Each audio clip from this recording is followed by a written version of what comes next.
നമസ്കാരം. എല്ലാ പ്രിയ കൂട്ടുകാർക്കും വനിതാ ദിനാശംസകൾ നേരുന്നു. ഇന്ന് മാർച്ച് 8 നമ്മുടെ അന്താരാഷ്ട്ര വനിതാ ദിനമായിട്ട് ആചരിക്കുന്നൊരു ദിവസമാണ്. നമുക്കറിയാം നമ്മുടെ സ്വപ്നങ്ങൾ പ്രാവർത്തികമാക്കുവാനും നമ്മുടെ അവകാശങ്ങൾ വീണ്ടെടുക്കുവാനും നാം ഇങ്ങനെ അനുദിനം ഓരോ ദിവസവും നമ്മളിങ്ങനെ വളരെ മുന്നിലെത്തുവാനായിട്ട് നമ്മുടെ കഴിവിനനുസരിച്ച് നമ്മൾ മുന്നോട്ട് പോയിക്കൊണ്ടിരിക്കുകയാണ്. നമ്മുടെ സ്വപ്നങ്ങൾക്ക് പരിധി നിശ്ചയിക്കേണ്ട നമ്മളാണ്. നമ്മുടെ അവകാശങ്ങൾ നമുക്കെല്ലാ അതായത് സാഹിത്യ വൈജ്ഞാനിക പൊതുവേദികളിലൊക്കെ നമ്മുടെ ഒരു പ്രാതിനിധ്യവും നമ്മൾ തെളിയിക്കേണ്ടത് നമ്മുടെ ആവശ്യമാണല്ലേ. അല്ലാതെ നമുക്കിപ്പം എന്തെങ്കിലും ഒരിക്കൽ നമുക്ക് വീടിൻ്റെ ഉമ്മറത്തിരുന്ന് നമുക്കും നമ്മുടേതായിട്ടുള്ള ശബ്ദങ്ങൾ വെച്ചുകൊണ്ട് നമ്മുടെ അവകാശങ്ങൾ നേടിയെടുക്കാൻ കഴിഞ്ഞാൽ അത് തന്നെയാണ് ഏറ്റവും വലിയ ഒരു പുണ്യവും വനിതാ ദിനത്തിൻ്റെ ഒരു പ്രാതിനിധ്യം എന്നൊക്കെ ഞാൻ പറയുന്നത്. പിന്നെ എന്തെന്ന് വെച്ച് കഴിഞ്ഞാൽ നമ്മുടെ അവകാശങ്ങൾക്ക് വേണ്ടി നാം തന്നെ മുന്നിട്ടിറങ്ങുക. എന്നെ സംബന്ധിച്ച് ഇന്നത്തെ മാർച്ച് 8 ഇന്നലെ ഞങ്ങളുടെ പത്തനാപുരത്ത് സെൻട്രൽ ലൈബ്രറിയിൽ വെച്ചൊരു ആദരവ് ചടങ്ങ് എനിക്കുണ്ടായിരുന്നു. അത് മറ്റൊന്നുമല്ല, 2025 വായനോത്സവത്തിൽ ഒരു സമ്മാനം കിട്ടിയതാണ്. വായനോത്സവത്തിൽ എനിക്ക് പ്രാഥമിക തലത്തിൽ 2ാം സ്ഥാനവും പിന്നെ താലൂക്ക് തലത്തിൽ പോയപ്പം 5ാം സ്ഥാനവുമാണ് കിട്ടിയത്. അപ്പോൾ ആദ്യം അതിൻ്റെ ഒരു പ്രശസ്തി പത്രം കിട്ടിയത് നമ്മുടെ ബഹുമാനപ്പെട്ട മന്ത്രി KB ഗണേഷ് കുമാറിൻ്റെ സാറിൻ്റെ കയ്യിൽ നിന്നുമാണ് ആ പ്രശസ്തി പത്രം കിട്ടുന്നത്. ഇത് ഇന്നലെ നമ്മുടെ സെൻട്രൽ ലൈബ്രറിയിൽ വെച്ച് നമ്മുടെ ലൈബ്രറിയൻ അനിതാ മാമിൻ്റെ സാന്നിധ്യത്തിൽ നമ്മുടെ അവിടുത്തെ പത്തനാപുരം പഞ്ചായത്ത് പ്രസിഡന്റ് ഷീജ നവാസ് മാമിൻ്റെ കയ്യിൽ നിന്നുമാണ് ഈ ഒരു മൊമെൻ്റ് കിട്ടിയത്. എന്നെ സംബന്ധിച്ച് ഏറ്റവും വലിയൊരു പുണ്യമാണ്. കാരണം എൻ്റെ ജീവിതത്തിൽ എനിക്ക് കിട്ടുന്ന ആദ്യത്തെ ഒരു ആദരവാണ്. അതും വനിതാ ദിനത്തിൽ തന്നെ ഒരു ആദരവ് കിട്ടുക എന്ന് അതൊക്കെ ഒരു ഭാഗ്യം തന്നെയല്ലേ. ഞാനും പണ്ട് കൊതിച്ചിട്ടുണ്ട് ഓരോരുത്തർക്ക് ഇങ്ങനെ ആദരവൊക്കെ കിട്ടുമ്പോൾ എനിക്ക് കിട്ടുമോ, എനിക്ക് കിട്ടാനുള്ള യോഗ്യത ഉണ്ടോ. ഞാൻ MA BEd മലയാളമൊക്കെയാണ്, ശരിയാണ്. പക്ഷേ എന്നാലും നമ്മുടെ കഴിവ് കൂടെ തെളിയിക്കണമല്ലോ. നമ്മൾ ചുമ്മാ നമുക്ക് ഡിഗ്രി ഉണ്ടെന്ന് പറഞ്ഞിട്ട് കാര്യമില്ലല്ലോ. പിന്നെ എന്നെ സംബന്ധിച്ച് പറഞ്ഞാൽ ഞാനിങ്ങനെ എഴുതും, കഥ എഴുതും, കവിത എഴുതും. പിന്നെന്താ പറയുക, കുഞ്ഞു എൻ്റെ ചിന്തകൾ പൂക്കുന്നില്ലെന്ന് പറഞ്ഞ് കുറേ ടിപ്സൊക്കെ ഉണ്ട്. അതൊക്കെ ഞാനിങ്ങനെ സ്വന്തമായിട്ട് എഴുതും. അതൊക്കെ എനിക്ക് ഭയങ്കര ഇഷ്ടമാണ്.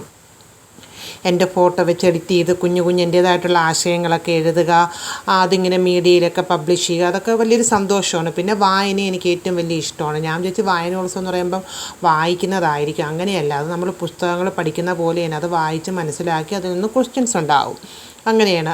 അപ്പോൾ പിന്നെ അതൊക്കെ ഒരു നല്ലൊരു കാര്യം തന്നെയാണ്. പിന്നെ ഞാനൊരു ചെറുകഥാ സമാഹാരം ഇറക്കിയിട്ടുണ്ട്, ഇലഞ്ഞിപ്പൂക്കൾ.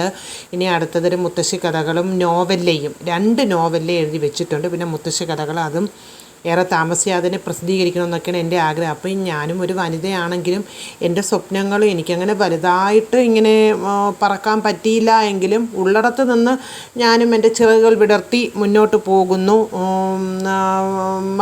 മറ്റാരെയും ബുദ്ധിമുട്ടിക്കാതെ എൻ്റേതായിട്ടുള്ള രീതിയിൽ ഞാനും മുന്നോട്ടൊക്കെ പോകുന്നു. അപ്പം നമ്മുടെ ഈ കുഞ്ഞു ആഗ്രഹങ്ങളും സ്വപ്നങ്ങളും ഒക്കെ നമുക്കതുമായിട്ട് മുന്നോട്ട് പോകുമ്പോഴല്ലേ നമ്മുടെ സന്തോഷം എന്ന് പറയുന്നതല്ലേ.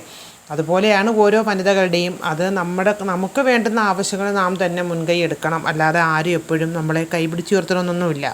നമ്മൾ വിചാരിക്കും എപ്പോഴും നമുക്ക് ആരെങ്കിലും സപ്പോർട്ടാണെന്നും ഉണ്ടാവില്ല. പക്ഷെ ഒരു കാര്യം സത്യമാണ്, ഏതൊരു പുരുഷൻ്റെ വിജയത്തിൻ്റെ മുന്നിലും ഒരു സ്ത്രീ കൂടെ ഉണ്ടെന്നുള്ളത് 100% ശരിയാണ്. പക്ഷേ ഒരു സ്ത്രീയുടെ ആവശ്യം വരുമ്പോൾ സ്ത്രീ തന്നെയാണ്. കാരണം സ്ത്രീ ഒരു വീട്ടിൽ നിന്ന് നമ്മളിപ്പോൾ അറ്റ്ലീസ്റ്റ് ഒരു എഴുത്തുകാരിയാണെന്ന് വെച്ചു, അത് എപ്പോഴായിരിക്കും ആ സ്ത്രീക്ക് സമയം കിട്ടുക? ഒന്നീ പാതിരാവിലെ ഇരുന്ന് എഴുതണം, അല്ലെങ്കിൽ 7:30 വെളുപ്പിന് എണീറ്റിരുന്ന് എഴുതണം, അല്ലെങ്കിൽ ഇതിനാലിടയ്ക്ക് നമുക്കൊരു എന്താ പറയുക, ഒരു ഏകാഗ്രതയൊന്നും എഴുത്തിലൊന്നും കിട്ടുകയൊന്നുമില്ല.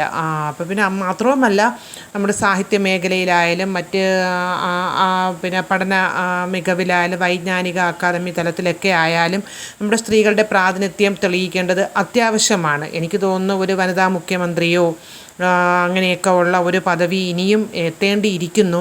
അങ്ങനെയൊക്കെ നമ്മുടെ കഴിവുള്ള വനിതകളൊക്കെ അതിന് പ്രാപ്തിയായി മുന്നോട്ട് വരട്ടെ എന്ന് ആശംസിക്കുകയാണ്. ഇന്നിപ്പോൾ തന്നെ പൈലറ്റ് ആയാലും ബഹിരാകാശത്ത് പോയി വരുന്നതൊക്കെ നമ്മുടെ വനിതകൾ തന്നെയാണ്. എല്ലായിടത്തും എല്ലാവിധം വനിതകൾക്ക് വലിയ പ്രാധാന്യം തന്നെയാണ്. അതും 2026 പക്ഷേ എന്ന് തന്നെയായാലും ചിലയിടത്തൊന്നും നമ്മൾ അർഹിക്കുന്ന പ്രാതിനിധ്യം നമുക്ക് കിട്ടിയിട്ടുണ്ടോ എന്നുള്ളത് നമ്മൾ പരിശോധിക്കേണ്ടിയിരിക്കുന്നു. നമുക്കെല്ലായിടത്തും തുല്യ സമത്വം കിട്ടിയിട്ടുണ്ടോ, അത് വെച്ച് നമ്മൾ എത്രമാത്രം മുന്നോട്ട് പോകുന്നു എന്നൊക്കെ.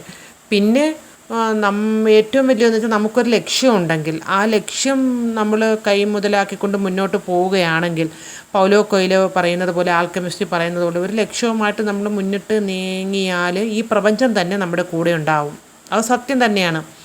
അപ്പോൾ ഞാനും അങ്ങനെയാണ് ആഗ്രഹിച്ചിട്ടുള്ളത്, വളരെ ആഗ്രഹിച്ചിട്ടുണ്ട്. എനിക്കും ഒരു ആദരവ് കിട്ടിയിരുന്നെങ്കിൽ ഈ മീഡിയയിലൊക്കെ വരുമ്പോഴാണ് സത്യത്തിൽ മാർച്ച് 8 എന്ന് പറയുന്നത് അന്താരാഷ്ട്ര വനിതാ ദിനാചരണം എന്നൊക്കെ അറിയുന്നത്. പിന്നെ സ്ത്രീകളെക്കുറിച്ച് അങ്ങനെ പ്രത്യേകിച്ച് ഒരു ദിനം പറയേണ്ട ആവശ്യമില്ല. സ്ത്രീ പ്രാതിനിധ്യമില്ലാത്ത ഒരു ദിനം പോലും എവിടെയും ഇല്ല, അല്ലേ? ഏതൊരു മേഖലയിലായാലും, പ്രത്യേകിച്ച് കുടുംബത്തിൽ. പക്ഷേ പല സ്ത്രീകളും തകർന്നു പോകുന്നതാണ്. നമുക്ക് കുടുംബത്തിൽ നിന്നാണ് ആദ്യത്തെ സമത്വം വരേണ്ടുന്നത്. അർഹിക്കുന്ന ഒരു പ്രാതിനിധ്യം നമുക്ക് കിട്ടുന്നുണ്ടോ എന്നുള്ളത് അത് വളരെ നമ്മൾ ചിന്തിക്കേണ്ട ഒരു കാര്യമാണ്.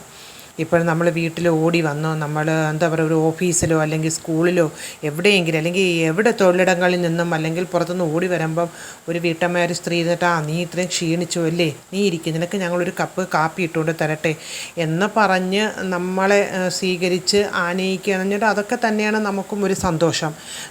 നമുക്ക് വലിയ വലിയ അംഗീകാരം കിട്ടിയില്ലെങ്കിൽ നമ്മൾ കിട്ടുന്നതിന്, സാധാരണ നമ്മൾ കുടുംബത്തിൽ ജോലി എടുക്കുന്നു, അതിൽ തൊഴിലില്ലായ്മ വേതനം പോലെയാണ് നമ്മൾ പണിയെടുക്കുന്നത്, അല്ലേ? അതായത് നമ്മളെ സ്ത്രീകൾ ആരും അതിനെക്കുറിച്ച് പരാതിയോ പരിഭവമോ ഒന്നും പറയുന്നില്ല.